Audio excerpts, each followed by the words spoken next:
Good morning students. बेटा आज हम आपकी प्रॉब्लम्स को सॉल्व करते हैं। फर्स्ट न्यूमेरिकल है बेटा, how many mole of mercury will be produced by electrolysis of mercuric nitrate with current of 2 ampere for 3 hour. बेटा देखिए, 2 एम्पियर का करंट आपने 3 घंटे तक अप्लाई किया है, ठीक है। तो आप यहाँ से टोटल चार्ज निकालिए। सबसे पहले आप लोगों को आई दिया हुआ है, आप लोगों को टाइम दिया हुआ है। तो आप लोगों को पता है बेटा I is equal to Q by T, है ना। आप यहाँ से टोटल चार्ज निकालिए। टोटल चार्ज आपका कितना आया, Q is equal to I T, ठीक है। अब आप क्या कीजिए, 2 इंटू 3 इंटू 60 इंटू 60। टाइम आप लोगों को सेकंड में चाहिए ना, तो आप लोगों ने सेकंड में इसको कन्वर्ट किया, यानी कि यहाँ से आपकी वैल्यू आ गई 21600 कुलाम आ गई, ठीक है। यानी कि आपने यहाँ से टोटल चार्ज निकाल लिया। ये खत्म हो गई यहाँ पे चीज। अब देखिए बेटा, आपको इलेक्ट्रोलिसिस करना है मर्क्यूरिक नाइट्रेट का। तो मर्क्यूरिक नाइट्रेट बेटा जी जब डीकम्पोज होता है, डीकम्पोज होकर ये क्या देता है, ये आपको देगा Hg2 positive plus 2NO3 negative, ठीक है। अब आप देखिए बेटा, जब Hg2 positive plus 2 electron mercury, मतलब 1 मोल Hg को प्रोड्यूस होने में कितना करंट लगता है, 2 फैराडे, है ना। कितना लगेगा, 2 फैराडे, ठीक है। यानी कि जब आप 2 इंटू 96500, फैराडे की वैल्यू यही होती है, जब आप 2 फैराडे की इलेक्ट्रिसिटी देते हैं तो कितनी मरकरी प्रोड्यूस हुई, 1 मोल ऑफ मरकरी प्रोड्यूस होगी।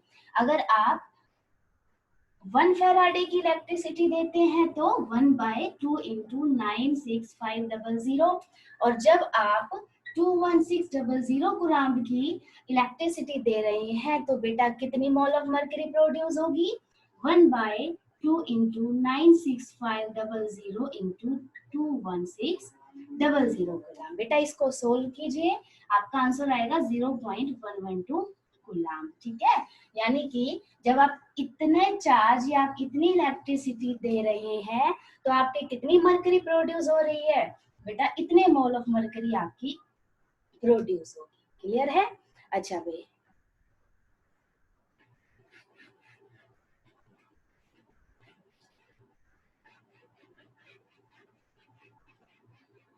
बेटा जी आपका सेकंड क्वेश्चन था, how much electricity is required to reduce MnO4 negative to Mn2 positive. भाई आपको MnO4 नेगेटिव को रिड्यूस करना है किसके अंदर, Mn2 पॉजिटिव के अंदर। तो कितनी इलेक्ट्रिसिटी आपकी रिक्वायर्ड होगी, ठीक है, कितनी इलेक्ट्रिसिटी चाहिए।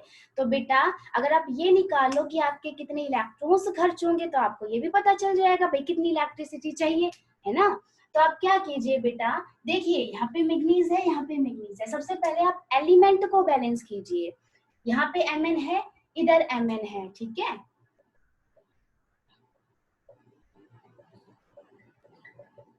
अब देखिए बेटा, यहाँ पर आपके 4 ऑक्सीजन है, बट यहाँ पर आपके कोई भी ऑक्सीजन नहीं है। 4 ऑक्सीजन को बेटा, ऑक्सीजन को हम बैलेंस करेंगे वाटर मॉलिक्यूल डाल के। आपको 4 ऑक्सीजन चाहिए, आपको कितने वाटर मॉलिक्यूल डालने पड़ेंगे, आपको 4 वाटर मॉलिक्यूल डालने पड़ेंगे, ठीक है। यानी कि 4H2O। अब क्या ये बैलेंस है, नहीं अभी बैलेंस नहीं है, क्योंकि अभी यहाँ पे क्या आ गए, 8 हाइड्रोजन आ गए। हाइड्रोजन को हम बैलेंस करेंगे बेटा प्रोटॉन डाल के, है ना। यानी कि 4H2O है, आपकी ऑक्सीजन बैलेंस हो गई, आपके 8 इधर हाइड्रोजन बचते हैं, तो आपको इधर क्या करना पड़ेगा बेटा, 8 हाइड्रोजन आपको इधर ऐड करने पड़ेंगे। क्लियर है। अभी देखिए बेटा, एक मैग्नीज यहाँ पे, एक मैग्नीज यहाँ पे, 4 ऑक्सीजन इधर, 4 ऑक्सीजन इधर, 8 हाइड्रोजन प्रोटॉन इधर है, 8 इधर है, ठीक है।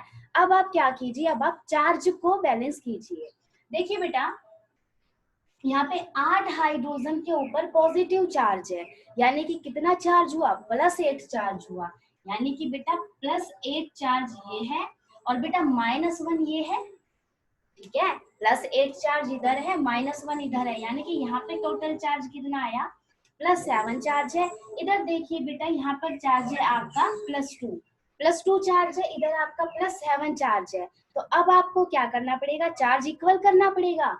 अगर आप इसमें से बेटा 5 हटा दें, ठीक है, अगर आप इसमें से 5 को सब्ट्रैक्ट कर दे तो +2 आएगा। इट मीन्स अगर आप इधर 5 इलेक्ट्रॉन डालते हैं तो इलेक्ट्रॉन पे साइन क्या हुआ, नेगेटिव। 5 इलेक्ट्रॉन डाले मतलब -5 चार्ज, और -5 होते यहाँ पर क्या होगा, +2।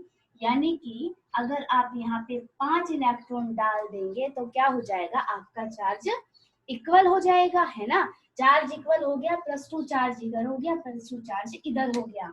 यानी कि MnO4 नेगेटिव को Mn2 पॉजिटिव रिड्यूस करने के लिए बेटा कितने चार्ज की जरूरत पड़ी, 5 फैराडे चार्ज की जरूरत पड़ी है। क्लियर है, समझ आया। कुछ नहीं किया बेटा, सबसे पहले आपने एलिमेंट को बैलेंस किया। भाई ऑक्सीजन यहाँ पे 4 थी, इधर यहाँ पे नहीं थी, तो हमने 4 वाटर मॉलिक्यूल डाल दिए। बेटा अब क्या हुआ, इधर 8 हाइड्रोजन हो गए, तो हमने क्या किया, हाइड्रोजन को बैलेंस करना है। 8 हमने H पॉजिटिव इधर डाल दिए हैं। अब क्या हुआ, यहाँ पे चार्ज हुआ +7, यहाँ पे चार्ज हुआ +2। तो आप लोगों ने क्या किया बेटा, 5 इलेक्ट्रॉन डाल के 7 - 5 +2 चार्ज इधर, +2 इधर, कितनी एनर्जी आपकी लगी, आपके 5 फैराडे। क्लियर है बेटा। ये तो आपसे अभी करवा दिया मैंने, आपको एक इसी तरीके का क्वेश्चन और करना है। How much charge is required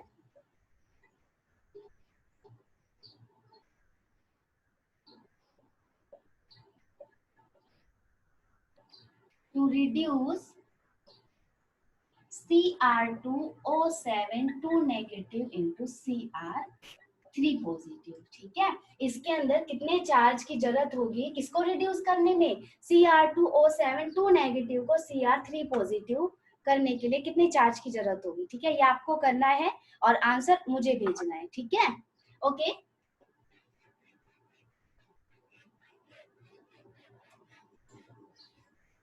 बेटा, आपका थर्ड क्वेश्चन था, how much electricity is required to produce 40 gram of aluminium from Al2O3। बेटा एल्यूमिनियम ऑक्साइड को जब आप डिकम्पोज करते हैं, ठीक है, जब आप एल्यूमिनियम ऑक्साइड को डिकम्पोज करेंगे तो आपको मिलेगा Al3 पॉजिटिव, है ना।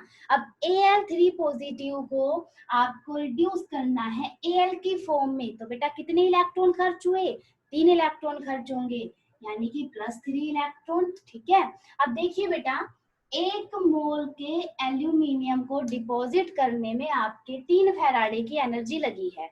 यानी कि 1 मोल एल्यूमिनियम का मास कितना बेटा, 27 ग्राम। यानी कि 27 ग्राम एल्यूमिनियम के लिए आपको कितनी एनर्जी लगी भाई, कितनी लगी, 3 फैराडे की लगी। क्लियर है, कितनी लगी आपकी, 3 फैराडे की लगी। बेटा 1 ग्राम के लिए आपको कितनी एनर्जी की जरूरत पड़ी, 1 ग्राम के लिए आपको 3/27 की जरूरत पड़ी। और बेटा अगर आपको 40 ग्राम के लिए निकालना है तो 40 ग्राम के लिए कितनी इलेक्ट्रिसिटी की जरूरत पड़ी, 40 ग्राम के लिए बेटा 3/27 इंटू 40, 40/9, 4.44 की जरूरत पड़ेगी। क्लियर है। अगर वो आपसे कुलाम्ब में पूछे तो आप क्या करेंगे बेटा, फैराडे की जगह वैल्यू रख देंगे, 96500 मल्टीप्लाई कर देंगे, आपकी वैल्यू कुलाम्ब के अंदर आ जाएगी। क्लियर है, आ गया समझ में। देखिए बेटा, अब मैंने आपको समझाया है 40 gram of aluminium from aluminium oxide, ठीक है। आपको ये निकालना था कि आपको कितनी इलेक्ट्रिसिटी की जरूरत पड़ेगी अगर आप 40 ग्राम के एल्यूमिनियम को प्रोड्यूस करते हैं Al2O3 से। अभी आपको बताना है कि कितनी अमाउंट ऑफ एनर्जी आपको जरूरत पड़ेगी, how much electricity is required to produce, आपको बताना है 20 ग्राम, एक मिनट,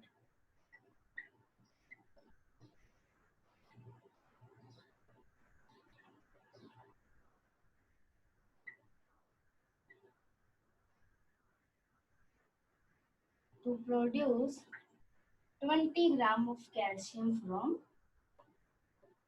कैल्शियम क्लोराइड, ठीक है। ये बेटा आपको करके मुझे भेजना है, सेंड करना है मुझे।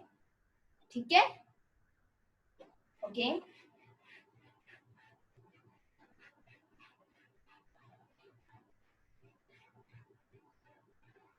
बेटा आपका नेक्स्ट क्वेश्चन क्या था कि कॉपर सल्फेट को क्या आयरन वेसल में स्टोर कर सकते हैं? Can we store copper sulphate in iron vessel? क्या आयरन वेसल में कर सकते हैं? उसमें क्या दिया हुआ है बेटा आपको?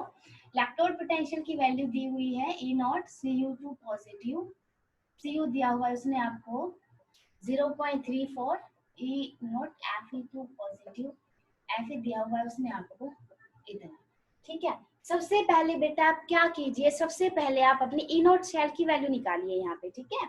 तो आपकी कितनी आएगी भाई?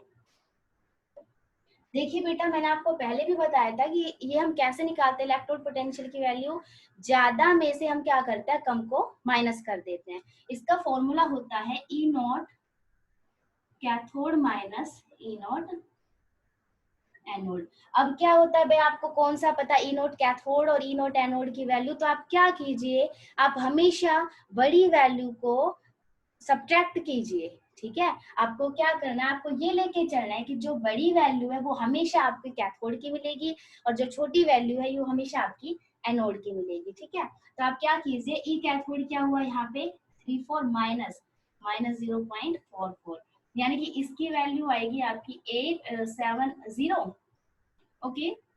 इसकी वैल्यू आई है बेटा आपकी 0.78। अब देखिए बेटा ये वैल्यू आई है पॉजिटिव, अगर ये वैल्यू पॉजिटिव आती है, अगर आपकी ईएमएफ की वैल्यू पॉजिटिव आती है तो हमेशा क्या होगा, हमेशा प्रोसेस स्पॉन्टेनियस रहेगा, ठीक है। यानी कि अगर आपकी ये पॉजिटिव आ गई यानी कि इसका मतलब है ये आपका रहेगा स्पॉन्टेनियस, ठीक है। अगर आपका स्पॉन्टेनियस प्रोसेस है तो क्या होगा बेटा, रिएक्शन अपने आप हो जाएगी। जैसे ही आपने एक आयरन के वेसल में कॉपर सल्फेट डाला, जैसे ही आप डालोगे स्पॉन्टेनियस रिएक्शन है, किसी भी एक्सटर्नल फोर्स की, किसी भी एक्सटर्नल एनर्जी की कोई जरूरत नहीं है, अपने आप ही क्या होगा, अपने आप ही आयरन वेसल इसके साथ रिएक्ट कर जाएगा। क्यों कर जाएगा बेटा, क्योंकि iron is more reactive than copper, iron copper से ज्यादा रिएक्टिव है, so it will displace copper from iron, ठीक है। यानी कि क्या हुआ, Fe ने कॉपर सल्फेट के साथ रिएक्शन कर ली और क्या बन गया, आयरन सल्फेट प्लस कॉपर, ये बन गया। Because iron is more reactive than copper, then it will displace copper from iron. Clear है। अगर ये रिएक्शन नॉन स्पॉन्टेनियस होती, मान लीजिए अगर वैल्यू आपकी नेगेटिव आती तो नॉन स्पॉन्टेनियस होती, नॉन स्पॉन्टेनियस होती बेटा तो हम स्टोर कर सकते हैं। क्यों कर सकते हैं, क्योंकि जब तक आप कोई एक्सटर्नल एनर्जी नहीं दोगे रिएक्शन होगी नहीं, रिएक्शन होगी नहीं मतलब कि as it is copper sulphate अपनी फॉर्म में रह सकता है। अगर रिएक्शन स्पॉन्टेनियस है तो जैसे ही आप आयरन वेसल में डालोगे वैसे ही रिएक्शन हो जाएगी, आपका कॉपर सल्फेट तो बचेगा ही नहीं, कॉपर सल्फेट क्या बन जाएगा, आपका सिर्फ कॉपर रह जाएगा और आपका क्या बन जाएगा, आयरन सल्फेट हो जाएगा। क्लियर है।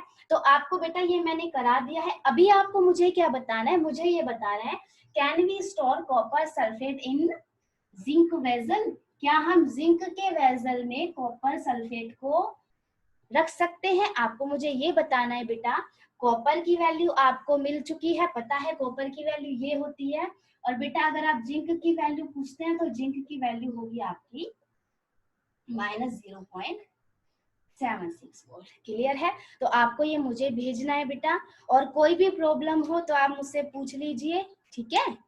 Okay, have a nice day.